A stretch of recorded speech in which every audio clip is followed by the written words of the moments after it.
What is going on, everybody? Welcome to the InnerCityGeeks podcast. It's Steve here, and this is episode 242.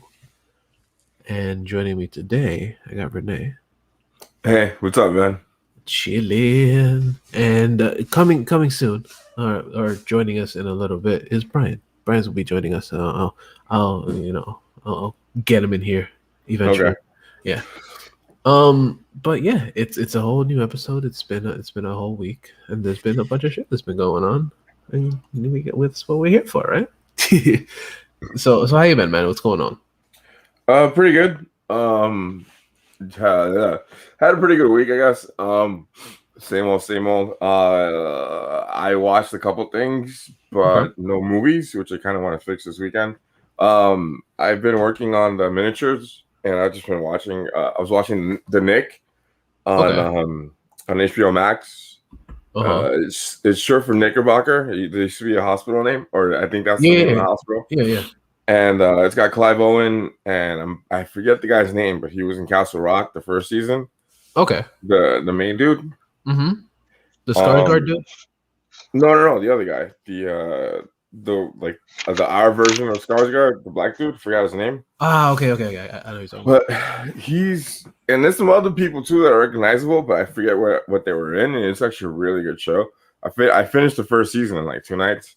It's 10 episodes each season. It's on HBO Max. It's really good. Nice. It used to be on Cinemax like in 2015 or 14. Okay. And I remember hearing it was pretty good, but I finally saw it, and yeah, it's really, really good. It's about a hospital around the year 1900 in New York, and it just kind of touches on how things were back then.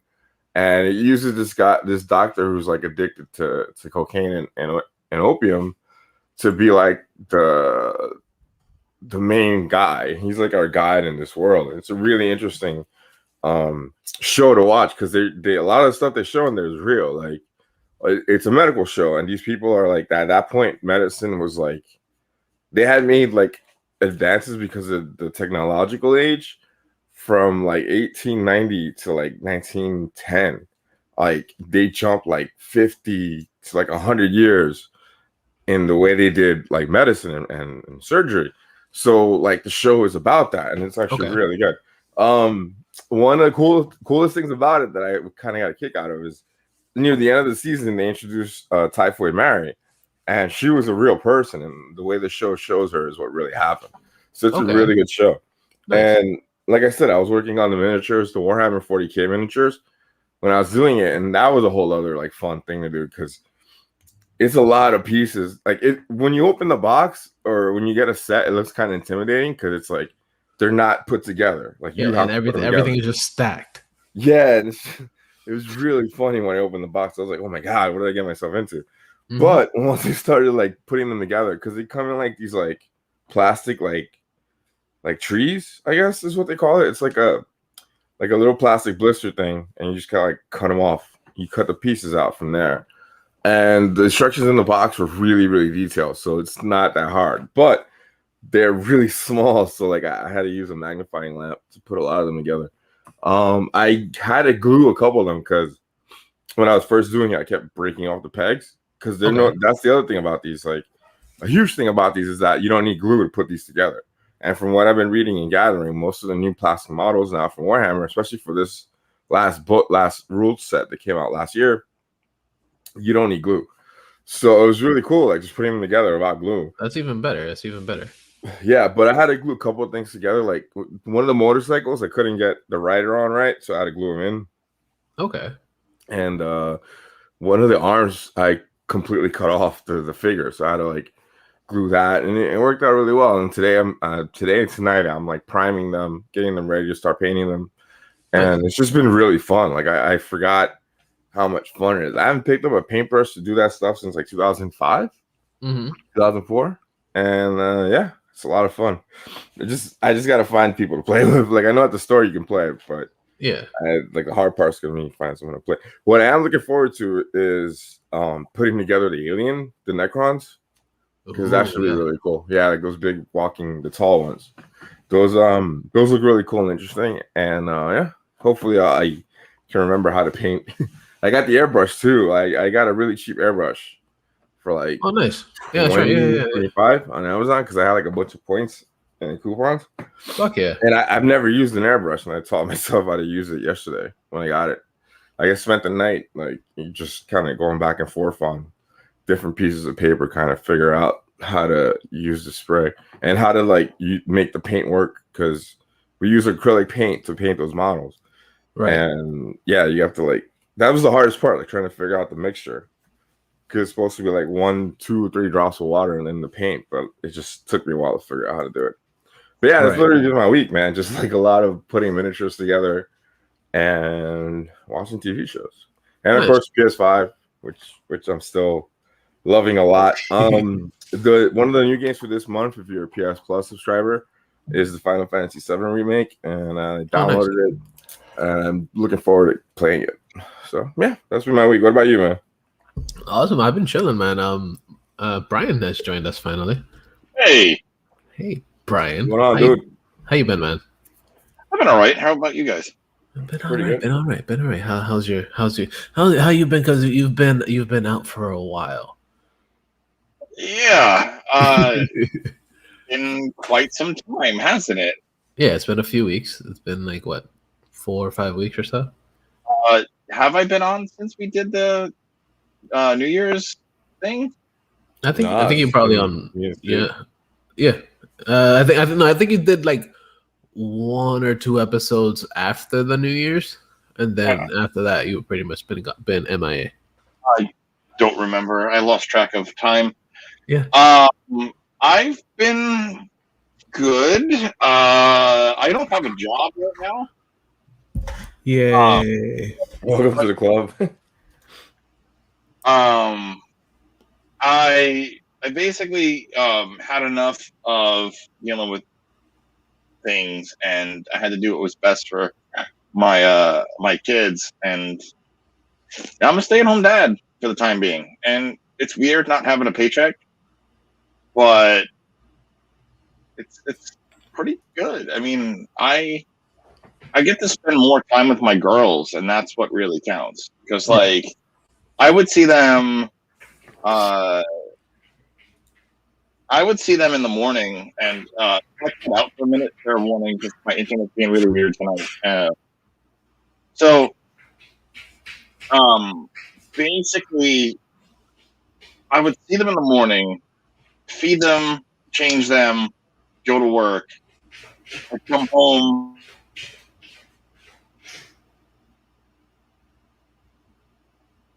And get frozen.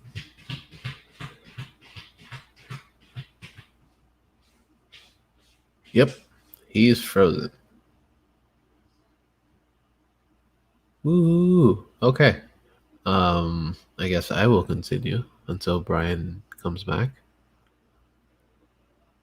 So what I've been doing, I've been watching some shit. Of course, I've been watching the wrestlings. The AEW has been doing some really good shit this last week.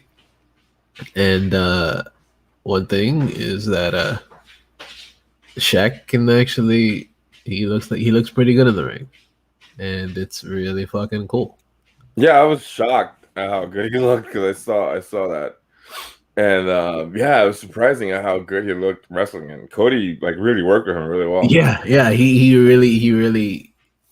really showed him. He worked him really well, and I fucking love that match. I was like, whoa, this came out really fucking good. And then he took one of the biggest bumps for a dude that's not necessarily a wrestler, falling off the ring into 2 tables. That's a huge bump. Of course, the tables aren't like super hard, steady tables, but going through that shit, it's not fun. Yeah, and it's really easy to fuck up too. So like, the props to them for pulling it off. The other thing was the women in that match were really good too. Yeah. Jade Cargill, that was actually her debut match in AEW. She's been around for like about 2-3 months already, and she's just been like in the background for a while. They haven't really done much with her because they technically haven't had any real competition for her. So what they did is that they brought up somebody that was pretty much on Dark for the most part. She was pretty much a jobber for a while. and as Red Velvet. And Red Velvet actually, she kind of became Brandy's protege, because originally Brandy was supposed to actually wrestle Jade Cargill. So it was supposed to be, you know, Cody and Brandy against Jade and Shaq. But of course, that's not happening because Brandy's pregnant. So that was the next best thing. And it was a really good match. Really, really good match. Brian is back. Sorry, as I said, was automatically like removed from the show. My Wi-Fi was being a bit weird. My wife had to go reset it. Yay, Wi-Fi's. Wi-Fi. Wi-Fi's, yeah. So, in a nutshell, I had to do what was best for me and those girls, and I quit. I just straight up said I can't do this anymore, and I severed ties with my job. And I, despite not having a steady paycheck, you know what? I don't feel bad about it. Yeah, you gotta do what's better for yourself and for your mentals and for your whole situation in general. Yeah, I mean, it's nice not having to deal with things like that. You know, like a toxicity level. You know, it's not fun to work in. And oh, absolutely not. Yeah, so like I'm more relaxed now. Okay. Good. I can see your relaxations. Yeah, that's pretty good. Thank you. And so you're just gonna be focusing on doing things for yourself and working on watching the children's. And sorry, my wife's having technical difficulties downstairs with the TV. So aside from that, as I said to you guys yesterday, I got my first dose of the COVID vaccine. Nice. I had the Pfizer. It was done at the Javits Center. It was weird not being there for a con or a toy fair. Right, yeah. Like, the spot in where I got injected was roughly around the spot where I met Todd McFarlane prior to my appointment at Toy Fair last February. Nice. But it's, like, so different. It looks like, trying to think, like a hospital? Yeah, it just looks like it looked like something out of like World War Z or like Walking Dead and whatnot, where like you have all these like booths, or not booths, but like aisles of like you know, like different rows of levels gurneys? not gurneys, but like desks with like nurses and doctors and soldiers doing their best to get everybody vaccinated. I would have taken some pictures, but there was multiple screens saying, "Please do not take photo or video." Right. But it was like seeing that, just knowing what the world went through.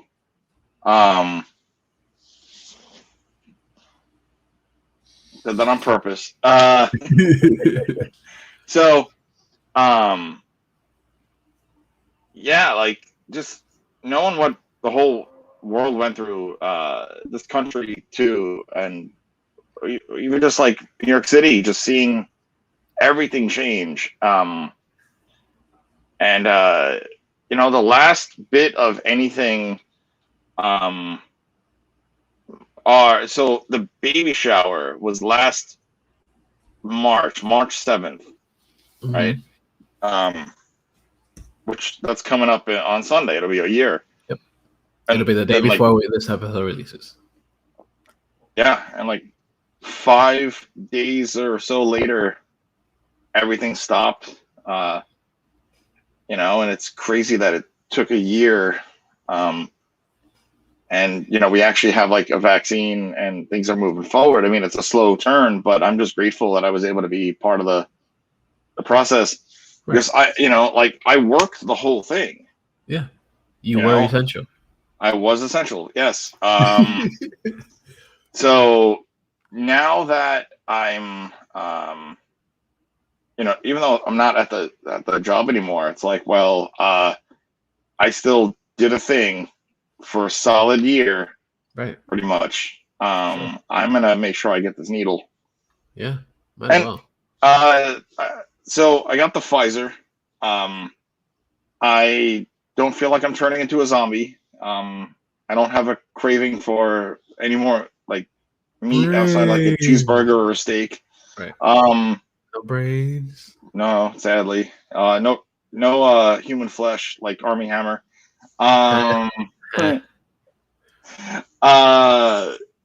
My arm, I got it my left arm. It was sore for a little bit last night and then a little bit this morning. Okay. But honestly, once I ripped the Band-Aid off, my arm was fine. So nice. and I can't even see the injection mark. Nice, that's a good thing. Yeah.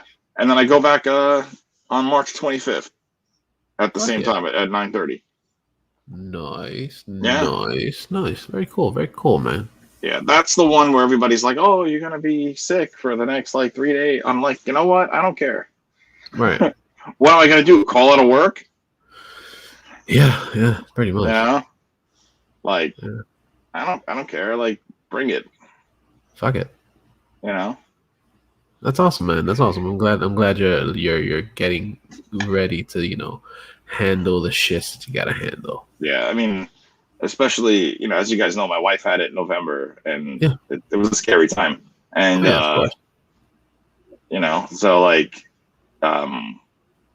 being able to like get vaccinated was, and it's funny too because my wife was like, why didn't you like you get this but you don't get the flu shot? I'm like, because I haven't had the flu in like 10 years. Right. Yeah. Like this is different. Yeah, absolutely. Yeah. So like anybody listening, and it's something that affects people completely differently too. So absolutely, I get it. So like to anybody listening or watching us later or whatever, it's like get the shot. It's not gonna hurt. You'll be okay. Yeah. If you can get an appointment, they're very, very tricky. Yeah, man. Like, the issue down here is that they're prioritizing like older people in hospitals, which is fine, but it's Florida. So who the fuck knows that me and Steve can get that shit easy? Yeah, like I don't know how. Every state's different. So like, they're also making a priority for like super obese people and shit too now. I did not know that. Yeah. Like super fat people can get it now. God so like, so you just had to lose all that weight. I know, right? Just in time. You just had to like get your health in check. Yeah. God dang it. It's all good. But yeah, like here, I qualified as a grocery. Mm-hmm. So, nice. Yeah. So like at least I got it. I feel fine. I don't feel like I'm about to like be the zombie of Resident Evil or whatever. So right. So it's not the end of the world as we know it. No, it's not. It's you go, you get it, you boom, boom, boom, done. Mm-hmm. Like they once they gave me the injection, they were like, we need you to like just sit in a waiting area for 15-20 minutes to see how you feel. Yeah. Like, okay. So I sat there, drank some water. I was like, well, I feel hungry, but because I didn't have anything before I left. Yeah, that makes sense. Like the initial injection on no food was kind of like, maybe I should have had food. But like it was fine. I felt like, all right, let me just sit down, drink some water for a little bit, and then my merry way. Yeah, one of the soldiers there was like, all right, it's been about 15 minutes. How you guys feeling? We're all like, good. He's like, go home. We're like, yay. And then I took a walk around the city for the first time in a year. Okay.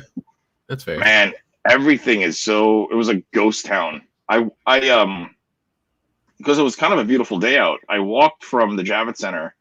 I was out by like 11. Between like checking in and everything, and then the shot. So I was out by say 11, and I walked from the Javits Center to Forbidden Planet. Wow. Okay. Solid walk. Yeah, that's definitely a solid walk. That's shit that we've done before. Yeah, but it was so nice out that I didn't care. Yeah. Of course, breezy by the Javits Center because you're right the by water the right river, there. Yeah, but like, once I got past that stupid Oculus thing, which basically was designed for people to jump. Yeah. I mean, there's been 3 in the last like 4 months. Oh shit! Really? Yeah. Is that why they decided to close it down? Yeah. But anyway, so like I walked past that stupid thing, and then it started to get like warm again. I'm like, okay, because you get further away, and then as I'm walking down 34th Street, I'm like, and this is why I text you. It's like Skyline is closed. And then I get further down, and like Victoria's Secret's gone. GameStop was gone. The one that has ThinkGeek on the bottom. Mm-hmm. And then just walking through that whole area, and I'm noticing like multiple places are just gone, and I'm like, this is crazy. Mm-hmm. And then I eventually got into Forbidden Planet, and they actually changed up their door handles. No more iconic Captain America shield. Really? Yeah. So what do they have instead? It's the Michael Keaton Batman logo. Oh, that's even better. Yeah. So like, I say to the guy standing at the door, I'm like, "You changed the door handle." He's like, "Yeah, a while ago." I'm like, "Well, it's been a year since I've been in here." So Yeah. the last time I was in was Toy Fair time. Nice. Okay. That's the last time I was in Forbidden. And so I walked in, just I didn't want to buy anything, just obviously because I can't really afford things right now too. Right, but of course, yeah. Like, you're just perusing, looking around, perusing through. But it's like it felt good to be back in a store, right? And just look. I'm like, oh hey, they have this. Oh hey, they have this. Mm-hmm. And then after like 10 minutes, I'm like, all right, have a good day, and I leave. And then good day, mate. Yeah. And then like I got on, and then I got on the express bus to come back to Staten Island, and I was home like in 45 minutes or whatever. I took a nap on the bus. I don't remember what time it was, but yeah. Then you go home tomorrow. Yeah. And nice. all is good. Awesome, man. Yeah. Awesome. I'm glad you had fun. Thank you. I'm glad you're getting you got the vaccines and stuff, and you got everything handled the way it should. Yeah, I mean, aside from that, just TV. Hell yeah, that's the best thing to do. Caught up on Wanda. Yeah, that's a good one. Yeah, that's a good one. Just before we got on, we finished Community because I'd never seen it before. Okay, even the additional season that was added on like YouTube or some shit, or on Yahoo did a whole season of it. Whatever was on Netflix. Okay, because I know Yahoo did a whole season of it. Huh. I don't remember. I don't know where it wound up because I never saw it. But like, even though the show really went completely off the rails, now I truly understand Rick and Morty. Okay. Like just seeing it more, I'm like, okay, yep, I see why he went a certain way with that show. But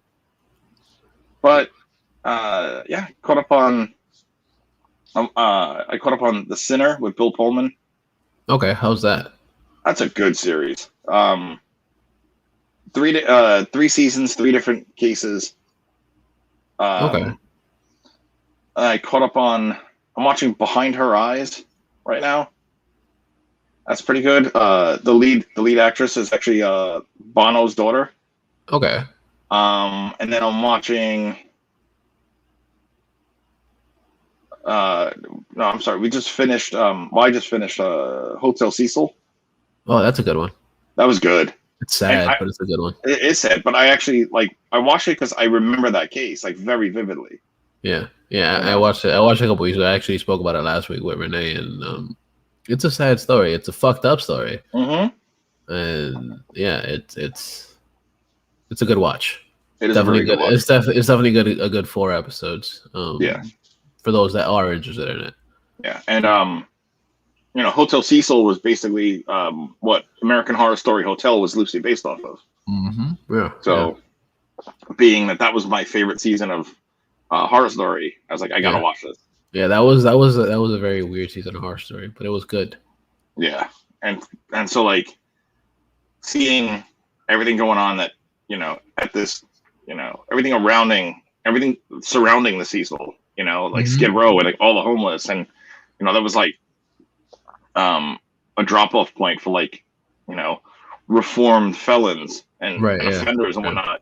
Mm-hmm. This girl coming in from Vancouver, like, oh hey, I'm on vacation.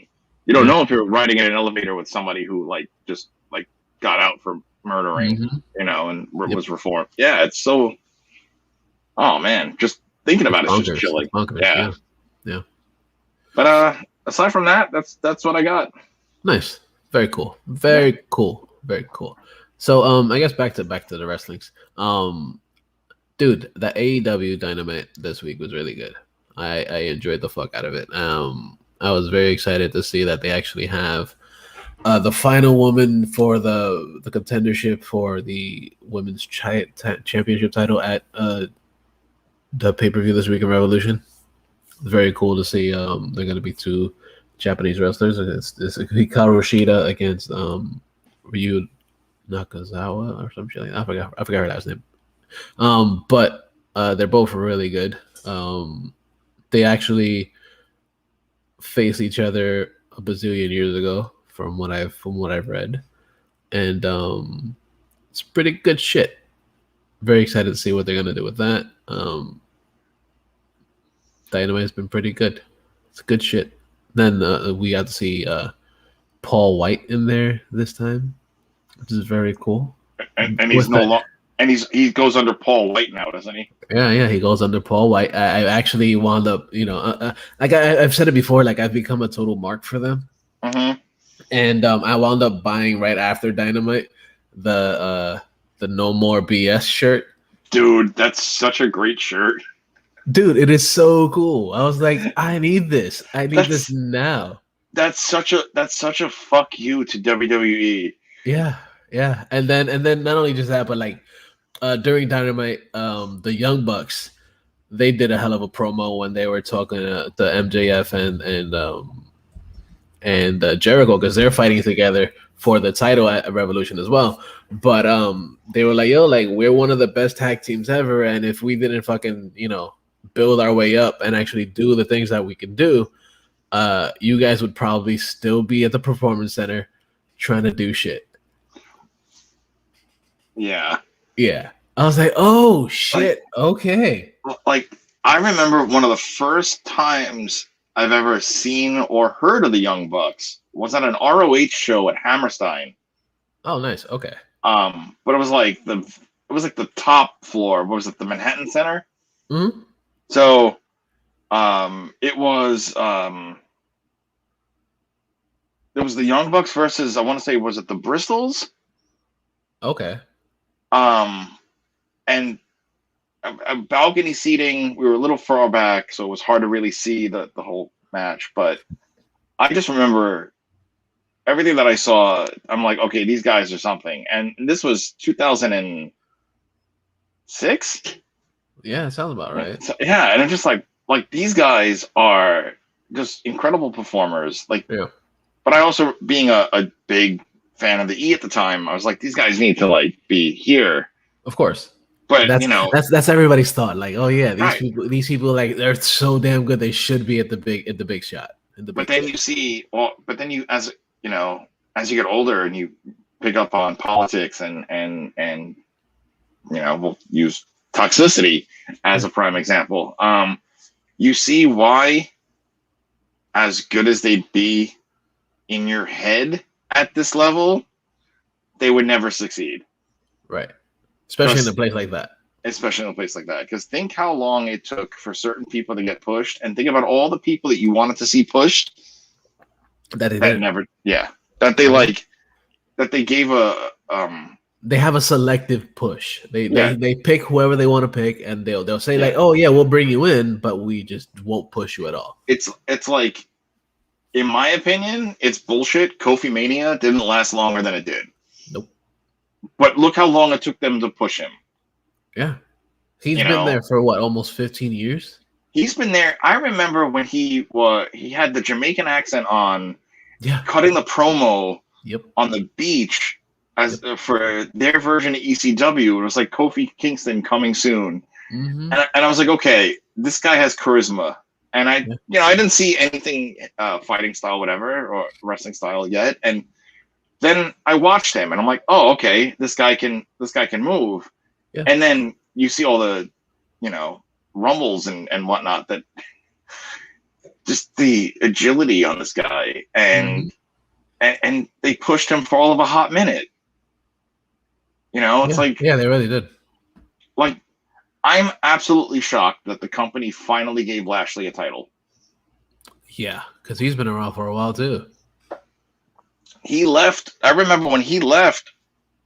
That he started to do like UFC type shit too, right? Oh yeah. But like, he left because he wasn't happy, because he wanted to get pushed, and they didn't do anything about it. Which makes sense. And then, like, I didn't think he would get a title, because you put him in this stupid storyline where he was like, he broke up Lana and Rusev and married Lana. It's like, okay, no. Nobody wants to see this shit. Yeah, people want to see like actual. Yeah, give us quote unquote real shit. Yeah, it's like it's honestly as happy as I am that Edge is back. Right. Even for his limited run, he's on borrowed time. Mm-hmm. Because I mean, when he retired in 2009 or no 2012 or something like that, it was 2011, 2012. I remember going like, "Fuck!" Like, this was like my guy. I saw him get crowned King of the Ring live at Raw. Nice, yeah. And then like, his 2011 Royal Rumble win. I was like, yay, and then like, oh, he had to retire because of his neck, and then it sucked. But like, the fact that he's back to bring them ratings, like, he's back to bring them ratings. It's a borrowed time storyline. He came back from injury. He came back from career-threatening injury. I mean, honestly, what he said last year is truth. He's in the best shape of his life at 46. Yeah.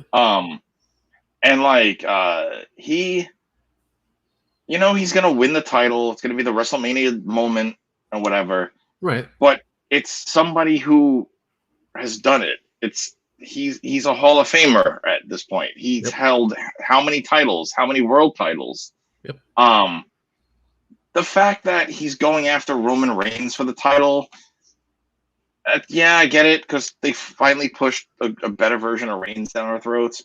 The thing about the E is that they're constantly repeating stories over and over and over.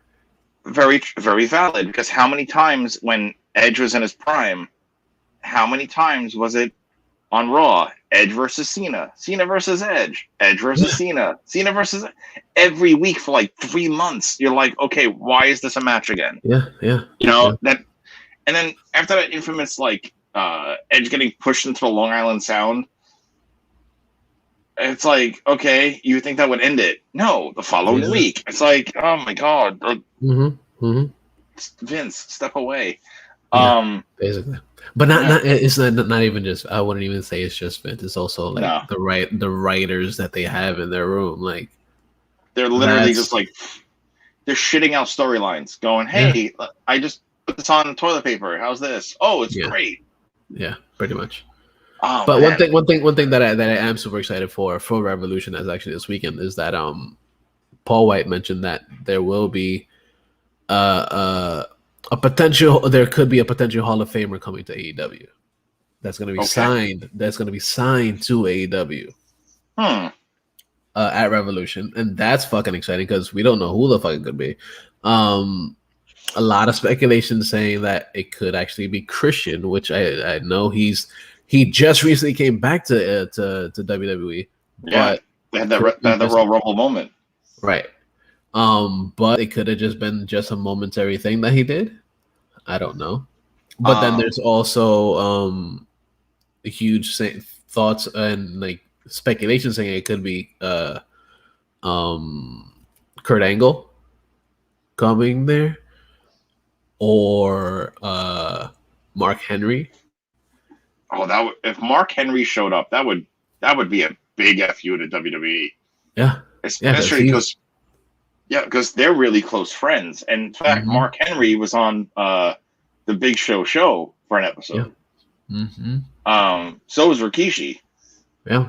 Yeah, but the fact that they're pushing they're saying that there's going to be one person Big Show said, and then Tony Khan said during the Unrestricted, which is the AEW podcast. Yeah. He basically said, "Oh yeah, there's going to be not just one person, but there's going to be another person signing on for a multi-year contract." In AEW, I heard rumors that it could be Rob Van Dam, or it could be Rob Van Dam. Yeah. Who, I mean, face it, the man is like 50, but all the weed, man. Yeah. weed does some people good. Yeah. Oh yeah. Plus, I think he has like a wife and a mistress, or something, or a wife and a girlfriend, or. I wouldn't be surprised. But the thing is, wasn't he an Impact or something like that, or briefly? Okay. So it could be RVD. If RVD shows up, that's gonna be insane. Yeah. Because he's another one. Yeah. Because the reason Tony Khan said that was because they're having a 6-man ladder match for the number 1 contendership for the AEW title. Who?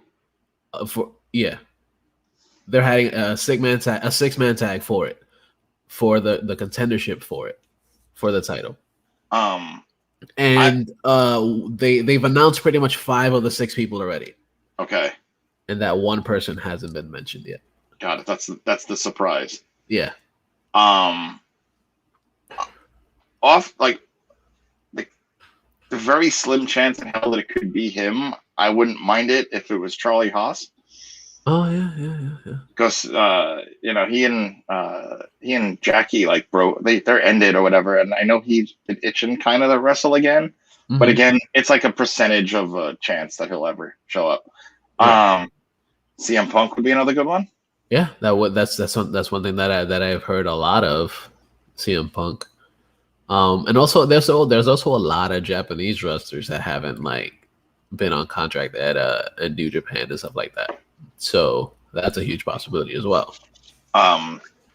Another name that would be really great to show up, especially knowing that he's been voiced as extremely unhappy. Shinsuke Nakamura. Oh yeah. So if you want to bring in a Japanese wrestler that's going to dominate in a ladder match, and a company that actually cares about their wrestlers, actually gives them medical contracts. Yeah. I wouldn't mind. Yeah. And then also for the pay-per-view this weekend, of course, like I'm just signing the fuck out of the shit, is that they're having after like 25 years is exploding barbed wire match. Oh wow. Yeah. Which is Kenny Omega versus John Moxley. What night and when is this airing? Sunday. Where can we find this? It's gonna be on the pay-per-view, so it's gonna be on Bleacher Report or Fight TV, or I guess whatever cable company you may have. So I can find it on my Fire Stick if need be.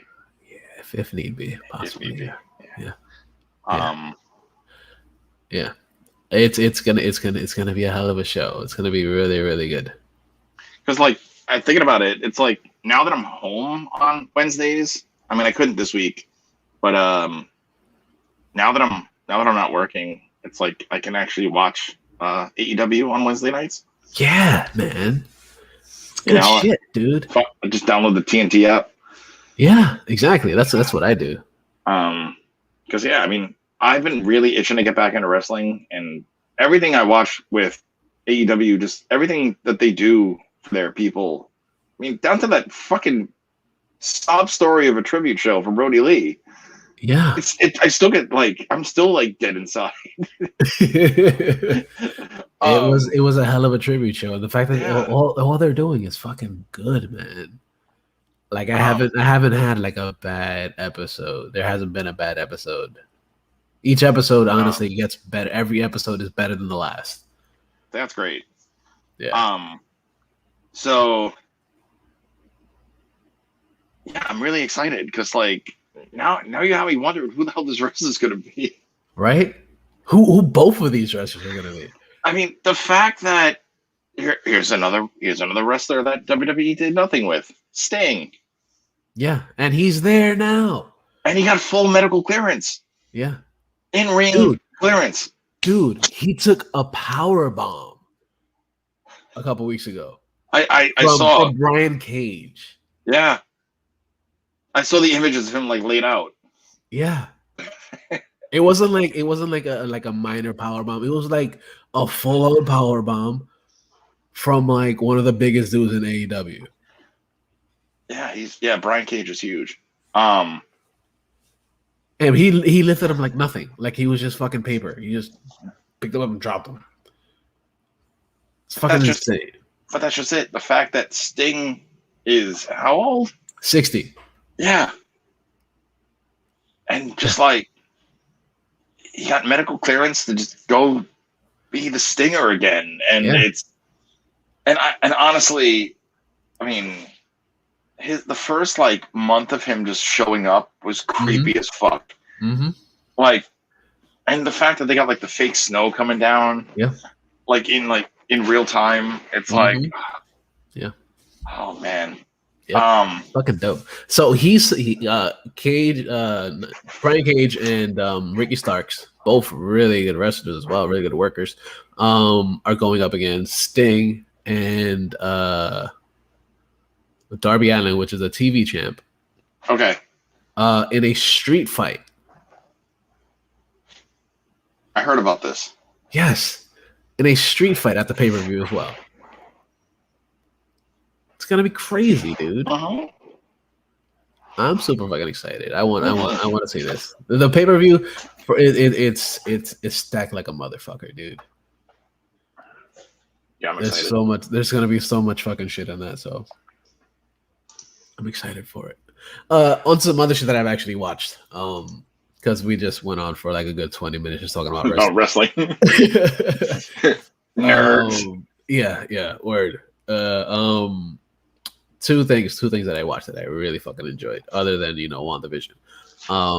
One thing that I enjoyed a lot was actually this show on HBO Max called 30 Coins. Okay. It is a really good show. It is actually a Spanish show from Spain.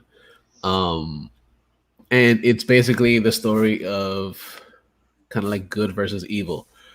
And that the reason it's called 30 Coins is because they're on the search for the 30 coins that are basically the coins that was the pieces of silver that was given to Judas for betraying Jesus or whatever.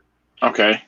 And whoever's in control of these 30 coins would get great powers and will be able to change pretty much civilization in a way. Okay. And it's fucking nuts. It's a really good show, like really good sci-fi type show. Very fucking cool. Very good. It's a great fucking story. Great acting. Of course, you have to read the subtitles. I didn't read because I fucking know Spanish, so like I could actually listen to the entire show. But we can't all be you. Yeah, I know. But it's actually really really good. It's a good 8 episodes. Okay. Yeah, and it's a really good watch. Every episode is so fucking good. Everyone's better than the next. There are constant twists and turns and exorcisms and demons and spider type demons and shit. It's fucking crazy. The first episode, I guess I'll spoil it just a little bit. Yeah. The reason that everything kind of goes crazy because it's a small town in Spain, so they have like little nurses and stuff all over the place. So this one nurse, she actually she helps a cow give birth, right? And in giving birth, it actually winds up giving birth to a human baby. No shit. Yeah. Because that's not creepy. Yeah. So yeah, and it just builds from there, and everything builds up to a huge culmination at the end of like good versus evil, and it's fucking great. It's on HBO Max. Okay. I don't have HBO. Yeah. But I'm pretty sure. I'm pretty sure you could find it on the Fire Sticks. I'm pretty positive. I am caught up on Flash. Yeah. I am caught up on Superman and Lois. Okay. I saw the first episode last week. I haven't seen the second episode yet. Much darker tone than I thought it was going to be. The pilot, I mean, right? We talked about this the other day. It's like it does not feel like a CW show. No, it doesn't. It's more like dark, like a DC Universe show. Yeah, like it's dark. And from what it looks like it's actually been written way before all the CW shit. And this could also be another universe other than, what we've seen previously. It kind of has that feeling because like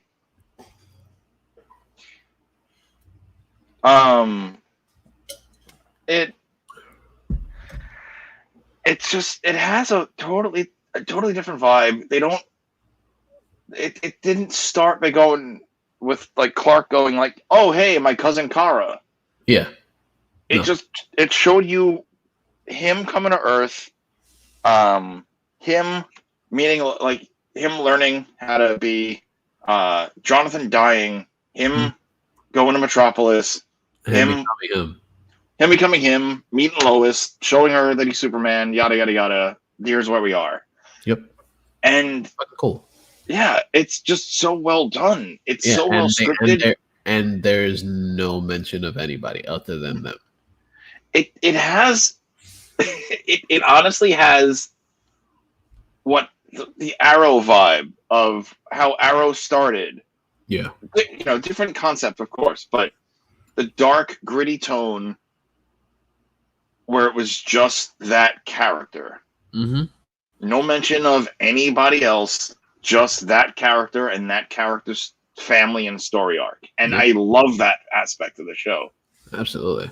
Like the second Arrow started going into like multi-worlds and shit, it's like with Flash, fine. It was the setup to give us one of the best shows on the CW. But you bring in all these other elements and you got, sure, Legends of Tomorrow became a better show after like the third season. Yeah. but at that point, it is also a different type of show. Like, it doesn't take itself seriously. It's kind of like the Guardians of the Galaxy of the DC universe. It was. It really, But like, no, I'm happy that like Superman is staying, at least for now, in this dark, gritty. I did read, unfortunately, we're only getting 5 episodes because COVID. Of course. So what they're going to do is they're going to swap out one super for another, and after the next 3 episodes air of Superman and Lois, they'll drop Supergirl, the final season. That's fair. I'm down with that. Yeah, and I get why that show's ending too, because she just had a kid. Yeah. With dude that played her love interest, and Yep. So there's that. I didn't realize there were already 4 episodes of Black Lightning. I only watched the premiere so far, and even like a third of the second episode. But then my kids started crying. Of course. But the final season of Black Lightning, which again, it's bullshit that it's ending after only 4 seasons. Yeah. But it's a dark, gritty tone. It's so not. I mean, sure, the show's always been like dark and brooding, and it's just different, very different. It's like Jefferson mourning the loss of his friend. Like, right. So, spoiler alert for season 3: Henderson dies, and it was sad because they were like best friends since like childhood. Mm-hmm. And that's why Henderson was pissed that he didn't tell him he was Black Lightning. Yeah, but. Seeing the chemistry between these 2 guys, or essentially brothers at this point, like Jefferson went off the grid and just went off the rails too. Like, just goes like, don't fuck with me. Nice. And it's like, just You haven't watched it yet, right? No, I haven't watched it yet. Oh man, just the first like 20 I minutes. honestly, I didn't even know that the second season, the next season came out already. Yeah. So yeah, I think it debuted in like early February. Around the same time that what Superman? No, Superman's only 2 weeks ago. Yeah, whatever. But yeah, that show also always came out whenever the fuck it felt like it. Yeah, like it didn't.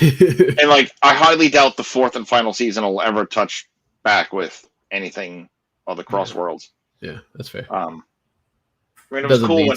It was cool when Crisis happened, but we don't need it. Yeah, it didn't need it from the beginning. It doesn't need it at the end. Right. But yeah, it probably started around the same time that Batgirl started. That's what I was probably. Which I haven't watched. I know it's a new actress, but I'm like, it's actually like I've mentioned on here before. It's actually not that bad. It's gotten better. Because she actually knows how to fight, and you actually see her actually doing what she has to do. She actually knows how to do things, and acting wise, is actually a little bit better. And she's not Kate. She's a different character. She's not Kate Kane. Yeah, she's a different character, completely different character. They're actually on the search for Kate Kane. Okay. Because I've mentioned on the show as well, but technically Kate Kane died. Yeah, John Wick killed her. Or a plane exploded. Or that. Yeah. But like, I saw that they're actually editing Ruby Rose out of Crisis on Infinite Earths. Yeah, because she honestly, she really didn't do much in there anyway. No, she didn't. Like taking back the fucking kryptonite and shit. But yeah, as we don't need it. Yeah. But maybe I'll give Batwoman a shot from. Yeah, it's actually pretty good. It's not great, but it does have a lot more potential than the first season did. Okay, so yeah, and I like where the story's going with this so far. So I won't watch I won't watch season 1. No, you don't have to watch season 1. No, okay. And if you want to see the background for all the other characters, because most of them are there. Okay. Yeah, but actually, you can just watch the first episode and be like, "Oh yeah, previously on Batwoman." Yeah. But it goes straight into it, and they literally they kill off Kate Kane in the first 2 minutes of the episode. Wow. Yeah. But the other thing that I've actually been watching, that I actually watched this week, that I actually super enjoyed, and which actually leads us to the mid song for the week, is the Biggie documentary on Netflix. Biggie, I Got a Story to Tell. That is a really good documentary. I've always been a fan of Biggie, Notorious B.I.G. And it's a good look into his life and basically the beginnings of his career, like where he came from, where he started.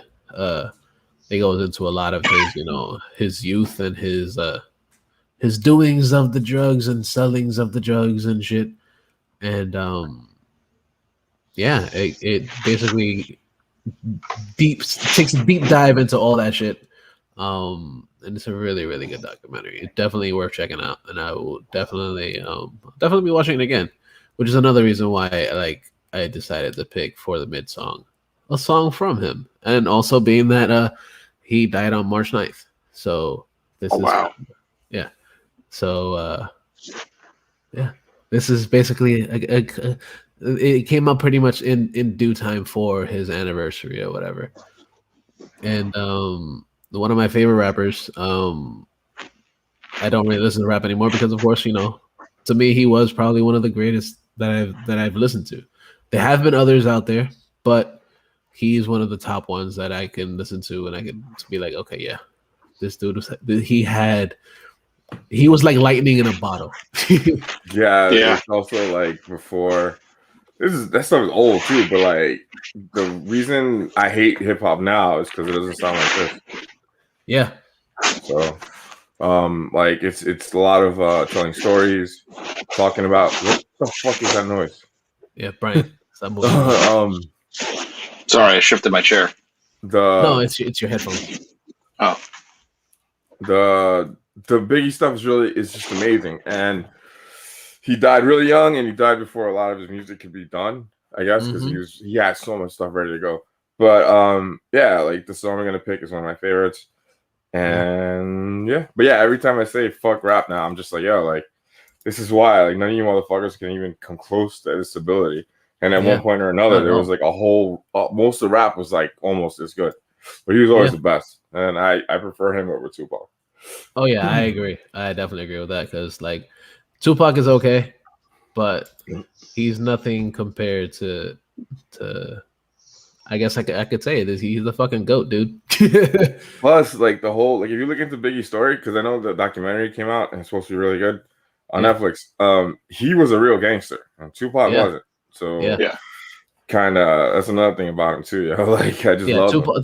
Tupac was if you really think about it, they're two totally different. They have totally different styles. Tupac is more of a lyricist and in like a more like a lyricist type poet, and Biggie's just spitting what he knows.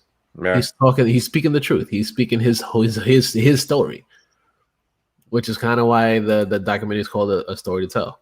I got a story to tell. That's another good song too. Yeah.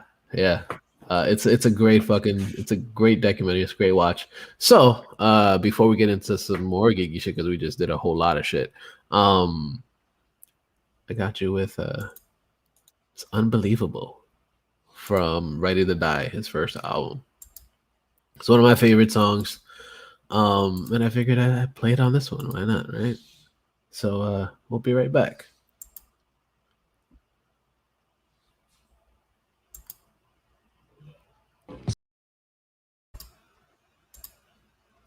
And we are back. Yay. I miss Biggie. I just sometimes I just sit and think like, yo, like, would he still be as great as he was then now? Or would he even compare? You know, it's fucking great. So now it's time to get into some geek shit. First thing that I can say is something that I've been fucking excited for a really long time. For a while, they've basically said that Amazon had the rights for making a Galaxy Quest TV show, and that pretty much fell under blind eyes, and they were just like, oh yeah, we're just not gonna do anything with it. But just recently, Sigourney Weaver in an interview said that it's actually happening. So they will be working on a Galaxy Quest television show. I don't know if it's necessarily coming to Amazon again, but that would be awesome. Because Amazon has been putting out a lot of good shit. But how do you do Galaxy Quest without Alan Rickman? Well, you don't have to bring Alan Rickman in, and you don't have to necessarily focus on having him. It could kind of be like, oh yeah, it's going to be a reboot of the story. Okay. Second, if you bring back the rest of the original cast, you need to write in that Daryl Mitchell is paralyzed. Yeah. I mean, I guess with that they'll figure all that shit out. That's I was going to say with that, they could probably just say like, oh, because he was terrible at flying the plane, and kind of throw it in there. Yeah, that works too. But not the plane, the ship. But yeah, I don't know how I feel about Galaxy Quest without Alan Rickman. Yeah, I know. But you gotta have some type of faith in these writers. Sometimes these writers actually have good ideas that actually can come to fruition and make it work in the way that it should work for like a major property with said lost person that would technically be in it if he was still around. So like I'm excited to see what they're gonna do, because of course I fucking love the movie, and the fact that they're talking about doing a whole TV show on it is fucking good. I like it. I like the idea. It's fucking genius, actually, to my opinion. Then another thing that came out this week, something that we've kind of been we talked about it a few weeks ago. I'm gonna say about probably a month or two ago, with the fact that Disney's actually doing another live action of of a classic. Pinocchio's coming. We already know that we're gonna have who's Geppetto and Tom Hanks is Geppetto. But we also got word this week that Joseph Gordon-Levitt is gonna be in it as Jiminy Cricket, and Cynthia Ervino, who we've seen in The Outsider, which she was actually really good in, and in Bad Times at El Royale, which is another great fucking movie. Yeah, that probably one of the best films I saw. Like I've seen in the last few years, and it's very, very, very underrated too. Very underrated. Yeah. But yeah, she was in both of those, and she will be playing the Blue Fairy. And that should be really fucking cool. Because, like I said, she's actually really damn good, and I'm excited to see what she's gonna do with it. Like not that I'm excited for the actual live action shit that they're gonna do with Pinocchio, because we kind of saw a live action Pinocchio a bazillion years ago with fucking what's his face, the dude that won the penis or whatever. Yeah, Adrian Brody. Oh yeah, wasn't it the Italian dude? He made a Pinocchio? Yeah, that guy. Yeah, I forgot his name. The guy that I never understood how he got that popular. And that movie did not deserve an Oscar. The one where he's like an asshole in the concentration camp to his kid. Like, like you don't lie to a kid about that, man. You gotta tell them the truth. Yeah, that's a whole other fucking rant. Yeah, but yeah, I remember that. I didn't even know Tom Hanks was involved in this. Like, it's something I tuned out, but that's gonna be funny. Anyone know how it's gonna be released or when it's gonna be done? It's for Disney, so I'm pretty sure it's gonna wind up on Disney Plus somewhere down the good. line. Okay. Yeah. Maybe they'll charge for it like they did Mulan. And well, they came out today. Yeah, Raya or whatever. Which I actually want to see. Like the cast looks really good, but yeah, I'll wait. Yeah, exactly. Just like we'll wait another 6 months for it. That's why not. There's plenty of other shit they'll be putting out anyway. Like Black Widow. Yeah. Yeah. All right. Anyway, moving on. Yeah. Another thing that actually kind of going along with the live action shit that Disney's going to be doing. A few months ago, they actually mentioned that they're gonna be having a live action Little Mermaid, and we got word this week that the story's changed just a little bit. In that in this new version of the Little Mermaid, Ursula, who took Ariel's voice away, is gonna be it's gonna be played by Melissa McCarthy, which is kind of cool because she's a decent actress or whatever. Oh yeah, definitely. But the change that's gonna be in this is that she's actually her aunt. Okay. She's her aunt, and it's kind of weird that I've never seen that movie. Huh? You've never seen Little Mermaid? I've never seen The Little Mermaid. Yeah. Yeah, I've seen it a bazillion times because, of course, children's and stuff. But even before seeing children's, like I actually watched it a lot because of my nieces and nephews and shit. But yeah, it's an interesting movie. But the fact that she's her aunt it kind of makes it even more fucked up that she's like, oh yeah, give me your voice and let you do whatever the fuck you want and actually go up to the to the real world. It makes it really interesting. Yeah. And then King Trident is actually gonna be played by Javier Bardem. That's pretty cool. But yeah, like I don't know what to think about the fact that that they're changing up the story just so that way, Ursula isn't technically that evil person that we saw in the original. But Ursula is just evil. Right. But she's not that evil because she's her aunt now. Which is something that's like, I guess that makes sense. What if it's Melissa McCarthy as Ursula, but Melissa McCarthy as her impression of Sean Spicer on SNL as Ursula. Yeah, That I pay to see. that's not bad. That's not bad. I could see that With full on full on makeup. I was gonna say full on like fucking The segue that it was on. yeah, thank you. That's the word I was looking for. Yeah, I don't know if the segue will work on the water. Hey, you never know. Yeah. But yeah, it's something that kind of caught my attention. I was like, okay, I guess.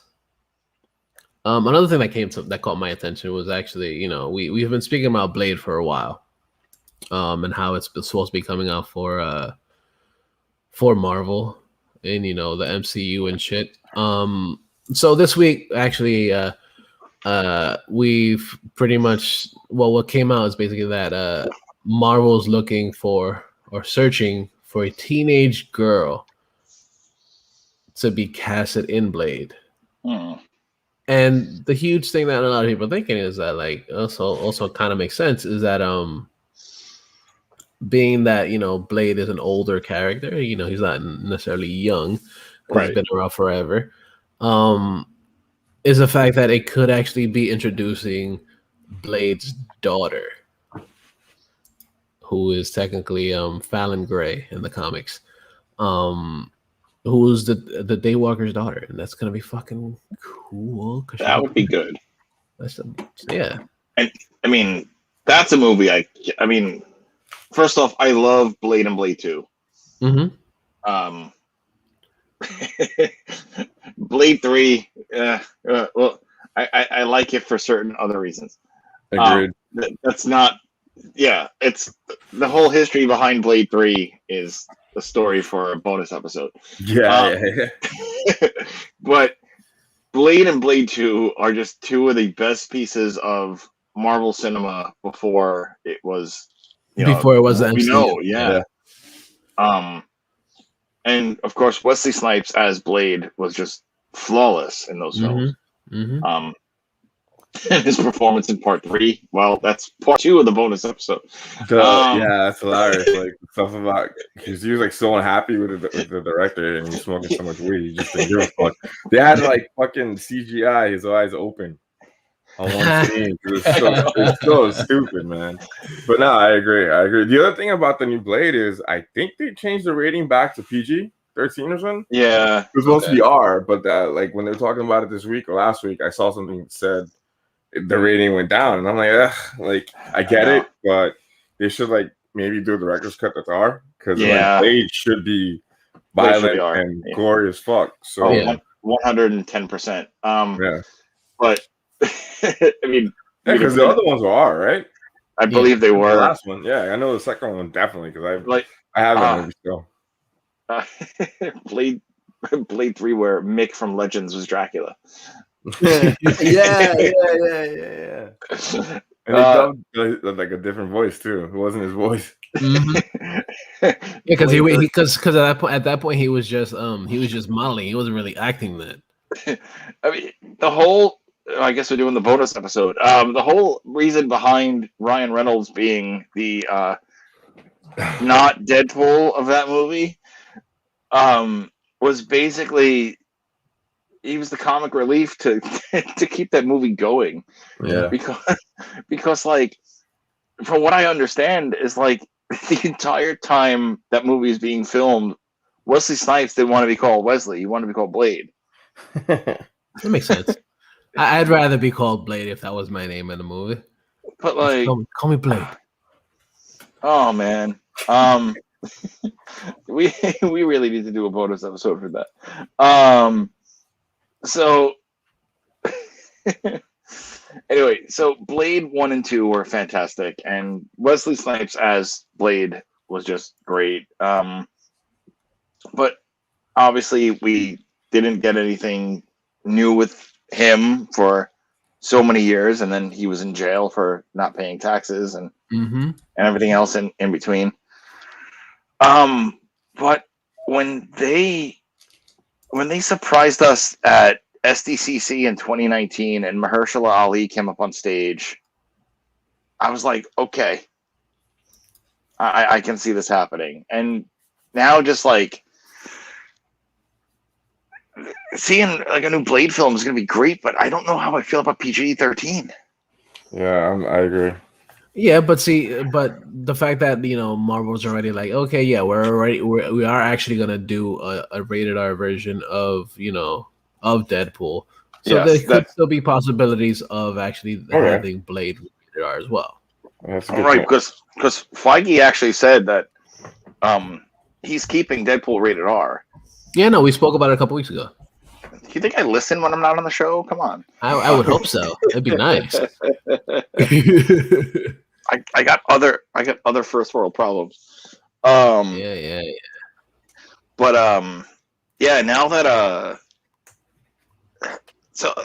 like Deadpool's rated R, and I know that like Deadpool 3 should be coming out semi soon. Like 2 years?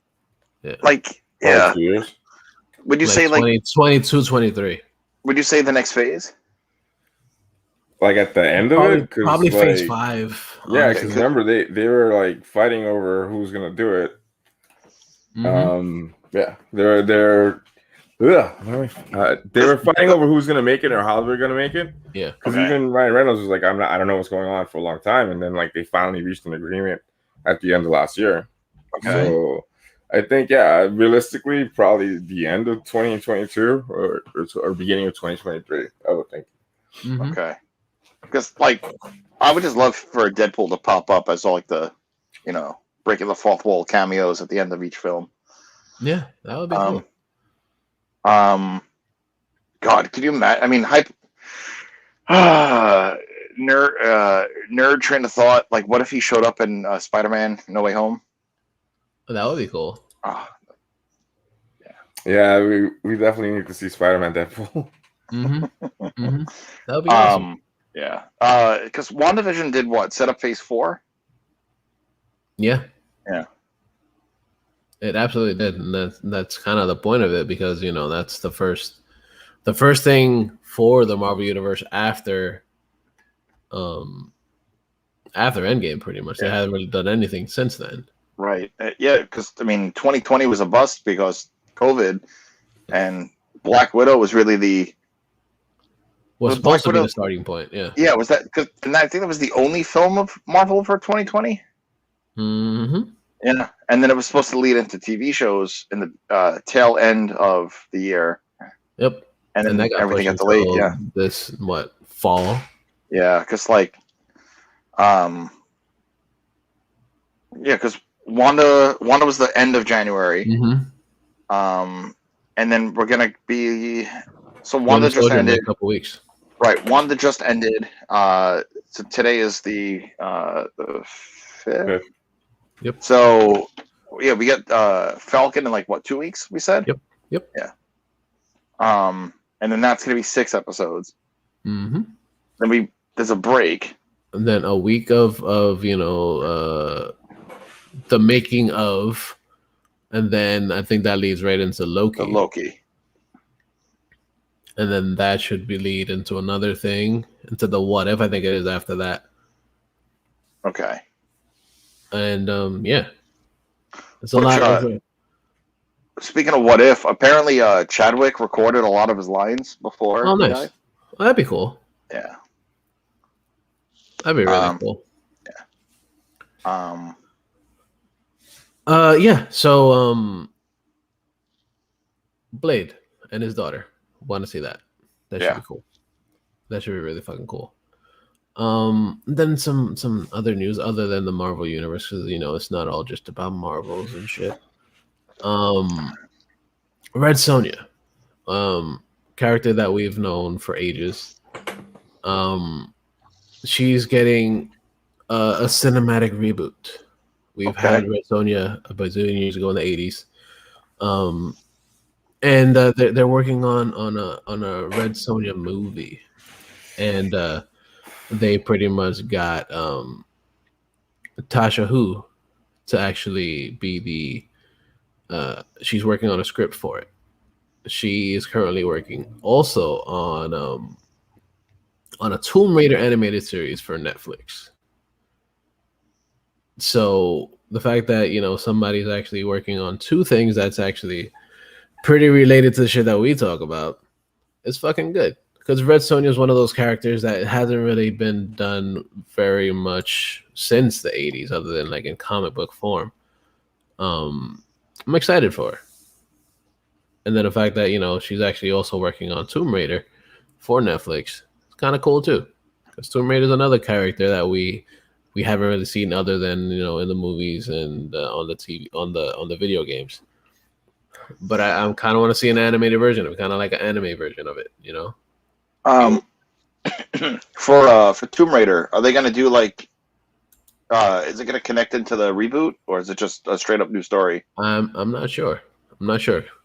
They haven't really said much about what exactly how they're gonna be going about it. It's probably gonna tie into the games and shit, to the newer games.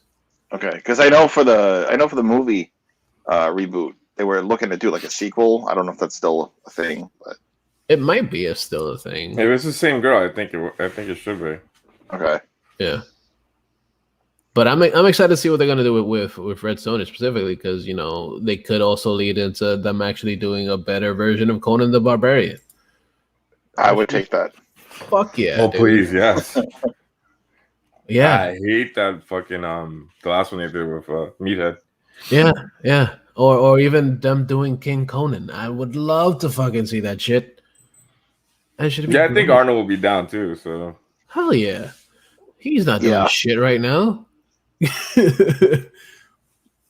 Have him punch a horse in the face again. I fucking love that shit. But yeah, dude, like Red Sonja would be awesome. I'm excited to see what they're gonna do with this, because of course we haven't seen it in forever. Right. So that'll be fucking dope.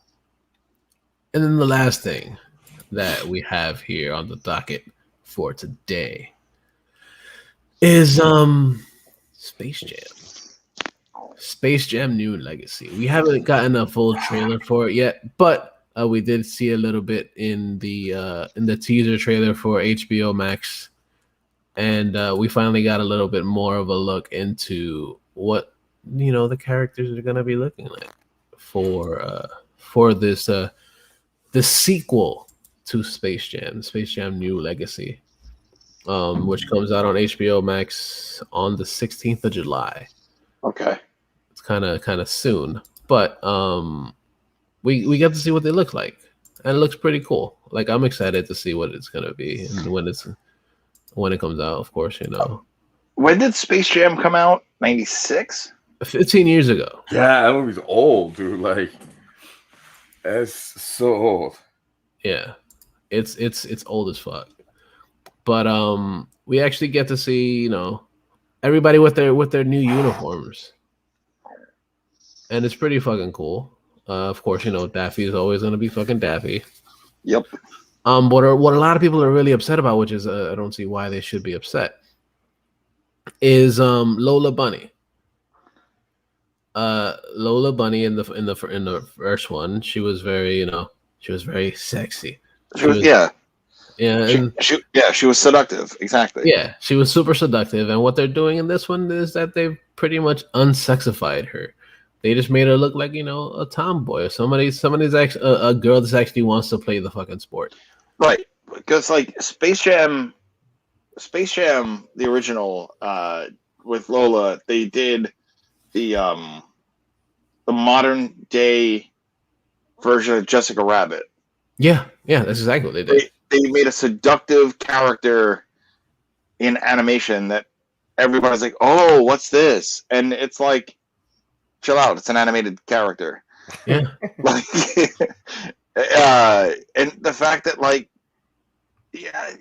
it's like, forget even what I was saying with that. Is like the outfit that they chose for Lola with the shorts underneath the outfit. Most female athletes do that to this day, so they modernize the character. Yeah, I don't see the hate there. I don't see the problem. Like that's fine. I don't see any problem with it. But then again, we're not fucking, misogynistic incels. Like, it looks cool. I mean, look, let me walk that back. The movie looks stupid, but the cartoon designs look great. Because I was reading about it today, and I'm like, they fucking CG'd his fucking hairline. I was like, dude, get the fuck out of here, man. It looks really bad. Yeah. It's another like I get it. Nostalgia is huge, and I get it, but like, come on, dude, we can make other movies, man, or like change the sport, like do a football one. Yeah. You know, same shit again. I'm like, ugh. And this dude's probably like a worse actor than Jordan was. Yeah.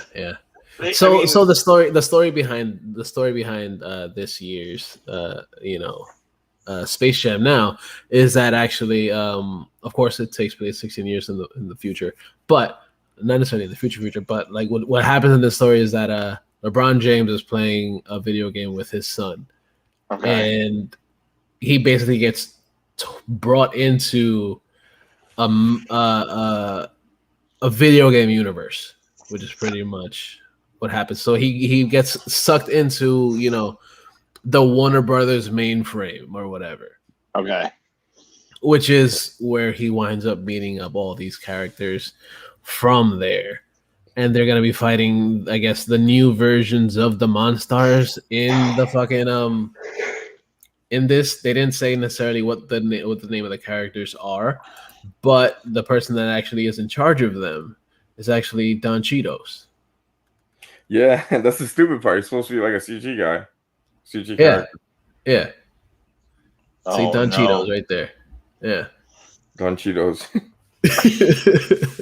Like he's supposed to be like Al-G something, and it's supposed to be like algorithm. It's really weird. It's such a dumb.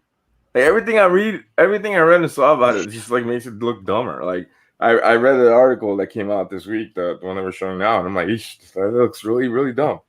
Yeah, it looks really dumb, but like I get it. It's supposed to be for children's, but like, yeah, I don't know. I'll watch it eventually. Yeah, he's playing Algae Rhythm. Get it? Yeah, Algae Rhythm. Yeah. This is the level of humor we're talking about, guys. Yeah. But it looks okay. Like I kind of want to see what they're gonna do with it. Like I'm gonna see it anyway. I'm very skeptical about it, but like yeah. And it has the girl from The Walking Dead in it too, or she's also in Star Trek, the new Star Trek stuff. Oh, Sinead Green. Yeah, she's not on The Walking Dead anymore. Well, I didn't say now. I'm talking about before. Yeah, that's why I said was. She was in The Walking Dead. I thought you said were. And anyway, yeah. Are any of you guys gonna watch the Coming to America thing? I was thinking about watching it before we came on here. I'll watch it. I heard. It's not supposed to be good. Like it's supposed to be really, really weird. But maybe something to watch for next week. Yeah, definitely. Yeah, I mean, I'm ready. Like, I heard it's a good movie if you want to just watch mindless comedy. If you want to just not pay attention to it. Yeah, but I mean, the first one wasn't that good as a movie plot wise. It was just there to watch as a mindless comedy. It just became a cult classic. Better. Yeah. But also, a lot of the jokes that they said in that movie you can't do now. Yeah. And also like one thing that I actually didn't notice, I was watching the trailers this week. Tracy Morgan's not the kind of person that does good movies. Like I was just thinking about that. Like, has he been in a good movie? Like I love him as a comic and TV, but dude can't handle a fucking movie. Yeah, but he actually did a pretty good thing. From I haven't watched it, but from I've heard a lot is that the real OG. Yeah, I saw a couple episodes. That's pretty good, actually. Yeah, so I guess they kind of pulled it from that, like, oh yeah, he did pretty good in that. So I guess.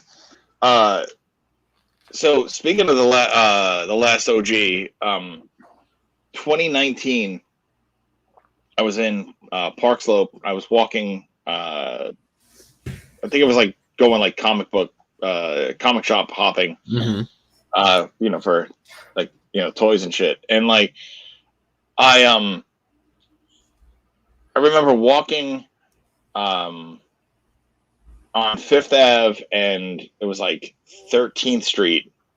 I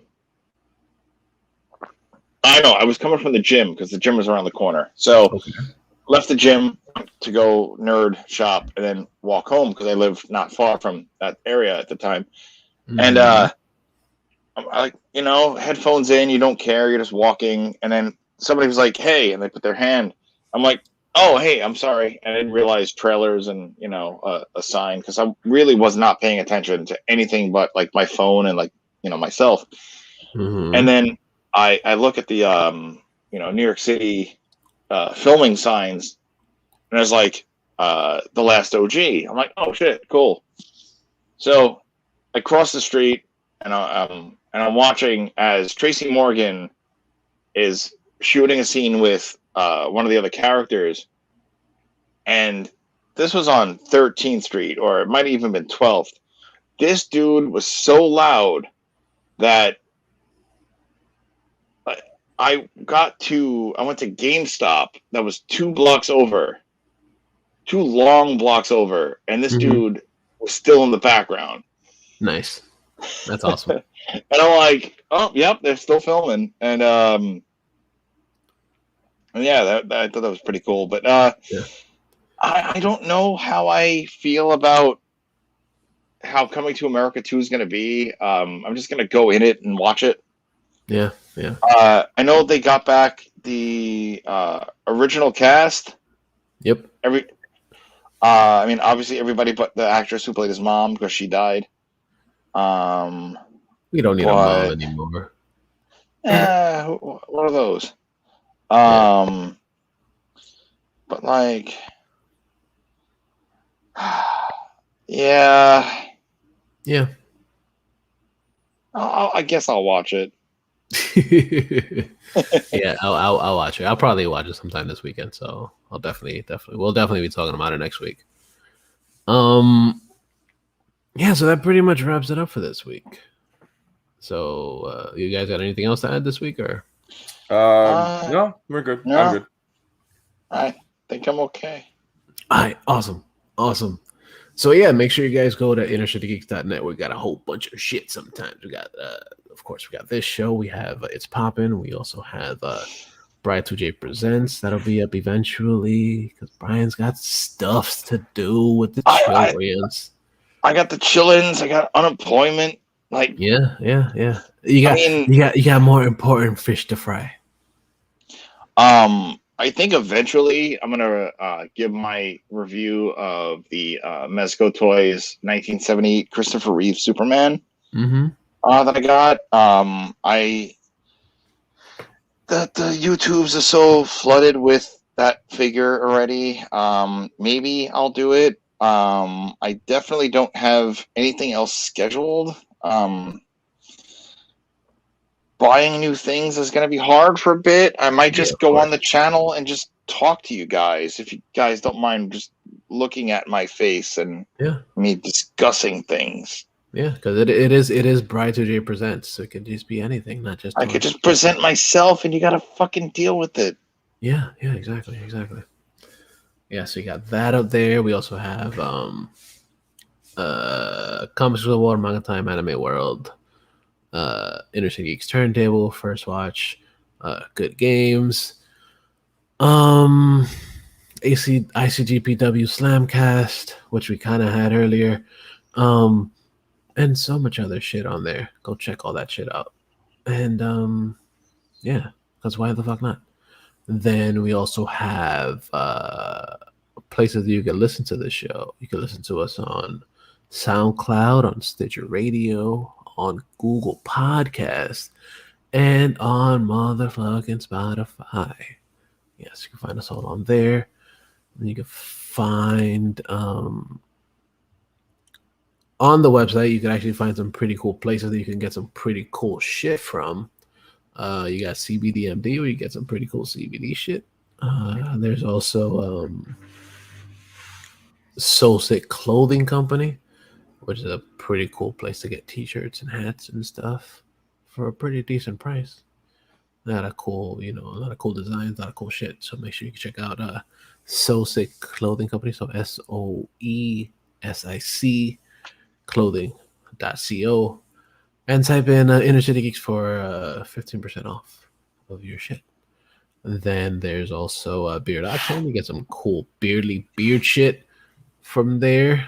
Then you can type in ICG10 for 10% off from there. And then there's a link to motherfucking Amazon.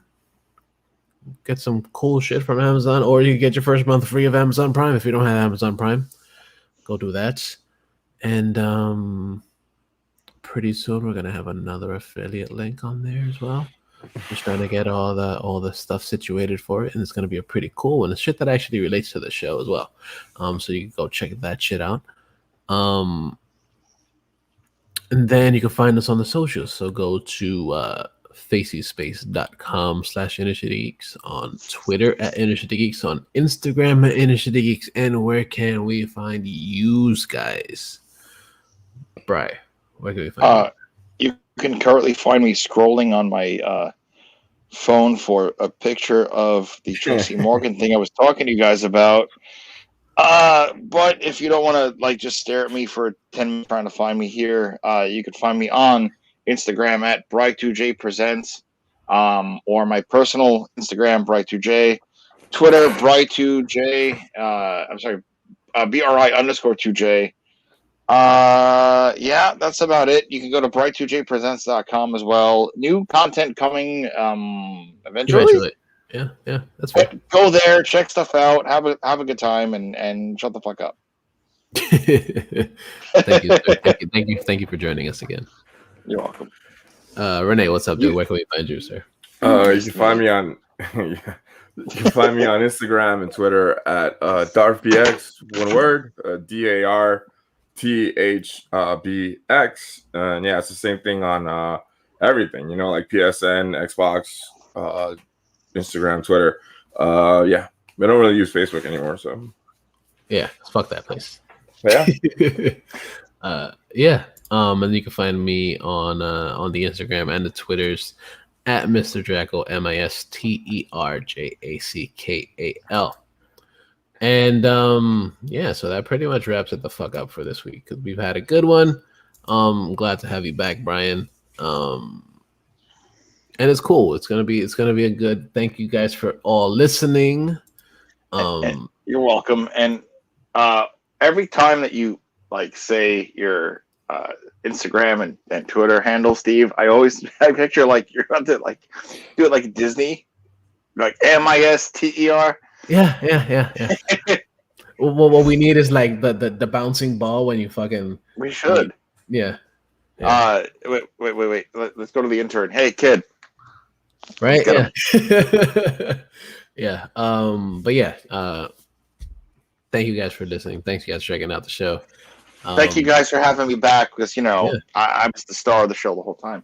Hence the heel turn. Of course. So you're welcome. Because I'm better than you and you know it. Yeah. I show you the level of respect I got for you. Right? Yeah. Yeah. It's all good. And before we go, you're like Brian's back. Yeah. We're free. Anyway. Yeah. Right. But before we go, I will actually say goodbye to everybody. Goodbye, guys. All right. So before we go, I'd like to bring some more music. Of course, we had music earlier, so from the GOAT. But there's a band that I've actually been a fan of for like the last 15 years or so. The band is called Chevelle, and they just came out with a new album this week, and it's fucking good. And the song that I'm going to be playing is from the new album. It's called Self-Destructor. Oh, just send the pain below, Steve. Come on. I know. That song is fucking great too, dude.